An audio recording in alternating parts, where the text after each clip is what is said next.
Hello, everybody. I hope you've all had a blessed holiday season and that you've all, Nova. Sorry about that. As I was saying, I hope you've all had blessed holiday seasons and that your new year's off to a good start. It's been a while since you've last heard from me. As busy as the last several months have been, I must say they've been awfully productive, and I'm excited to tell you all about it. To give you an update on how life has been for me in general, my mental emotional health has been somewhat of a roller coaster. Some weeks it's pretty well. There's other weeks where my anxiety and depression is a little bit worse. And I'll soon be meeting up with my psychologist again to discuss changing my medication. Prayer for discernment on what decision to make in regards to my medication would be most appreciated. I am continuing to take classes at California State University Northridge, and I will hopefully be graduating roughly a year from now, and prayers would be appreciated for there to be no more interruptions to slow my progress down. Also, in addition to completing my 2 bachelor's degrees, I also think it's wise to take some additional steps to be distinguished, which is definitely needed as a student of the humanities. CSUN offers internships and things like that, but if you can please pray for God to give me guidance as to what specifically I should do to set myself apart from other philosophy and religious studies majors, that'd be most appreciated. A lot of my time has been going into helping some friends of mine who've been struggling financially, both on the brink of homelessness. One is a married couple, and the other one is a single Christian male who I've known for almost a decade. And while I've been putting a lot of time into helping them out by driving them to job interviews, or driving them to work, or driving them to support groups, I must say that my time has been wisely invested, as they're both doing a lot better now than they were a few months ago. In regards to my campus ministry, although I am no longer a student officer at the Moore Park College chapter of InterVarsity Christian Fellowship, I still have contacts with the club, and I will occasionally help them out with events. Back in November, shortly after the Israel-Hamas war broke out, the club invited students from both the Muslim Students Association as well as the Jewish Students Club to come and share their thoughts and feelings on the conflict. While we didn't endorse either side, we listened to both of them empathetically, and we offered to pray for them when we were done. Even though we were praying Christian prayers, they accepted our offer and they greatly appreciated it. 2 things that I've taken away from participating in that event is, one, I have a better appreciation for just how complex the Israel-Palestine conflict is. Needless to say, there's not just one side to the story, and tragically there are good people on both sides who are suffering unjustly. Second, I learned the value of putting one's own personal politics aside to focus on the ultimate goal, which as Christians should be the gospel.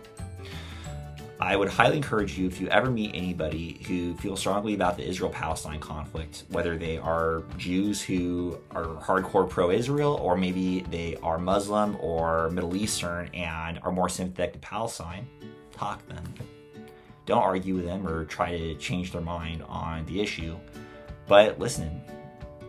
Ask if they've struggled or if they have family members that have been affected by the conflict, and pray. I think you might be surprised how receptive they might be.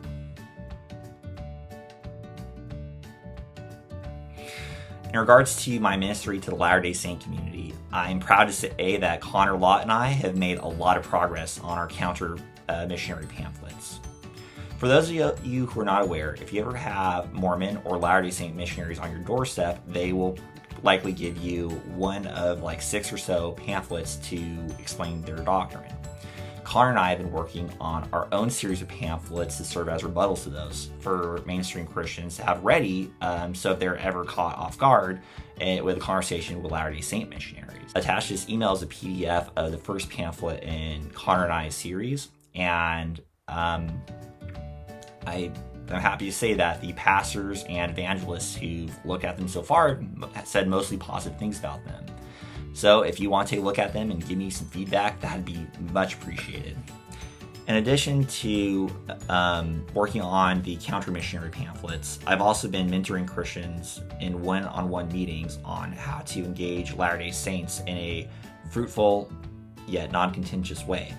I've also been occasionally accompanying them in meetings with Latter-day Saint missionaries, often held at their church, and helping to kind of direct the conversation in a way that's fruitful. In regards to my ministry to the disabled community, I have a lot of announcements. For starters, you may recall in previous newsletters that I was doing one-on-one Bible studies with a man with disabilities who I will refer to as E, as in Ed. So E made it loud and clear that he wanted to have Bible studies with me, and his family consented to me visiting and doing so. And although legally he has the right to have me come, the group home has been preventing me from being able to do that.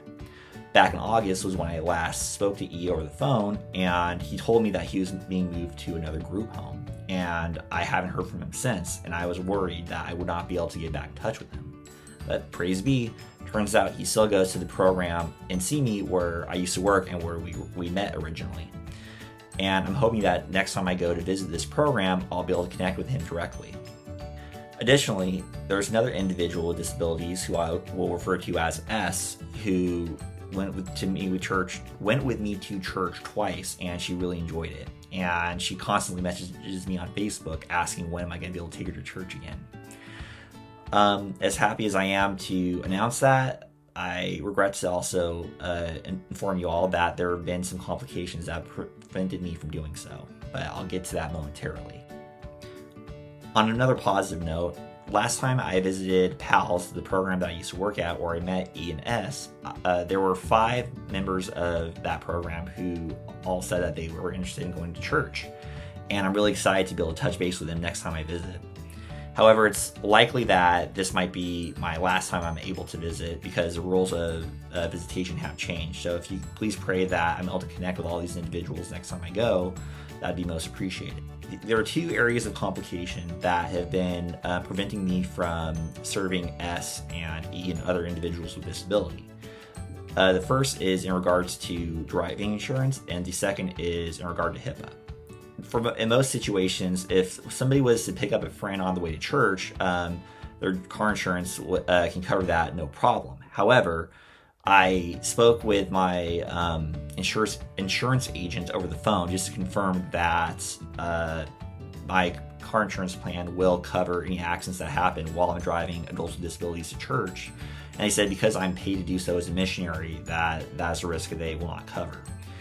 So we really need to find a way to get around this. Now, there are, in theory, other options for people with disabilities can take for transportation, like public transportation and services like Dial-A-Ride. But the problem is people with disabilities aren't always able to use those services. And group home staff aren't always available to drive their group home inhabitants to wherever they want to go in the community. So prayers for God to clear this up would be most appreciated. Second is in regard to the law, HIPAA. So because I'm going to be referring people with disabilities to different churches, sometimes these people who work at these churches request information about the individual's disabilities or symptoms so they can know how to accommodate them. However, a lot of that information is confidential, and it's not clear how the law applies to me as a missionary. I spoke to a handful of different people who have experience working with people with disabilities, some of them in a Christian ministry context, but in other people, the context of public education or health, and they all gave me mixed answers.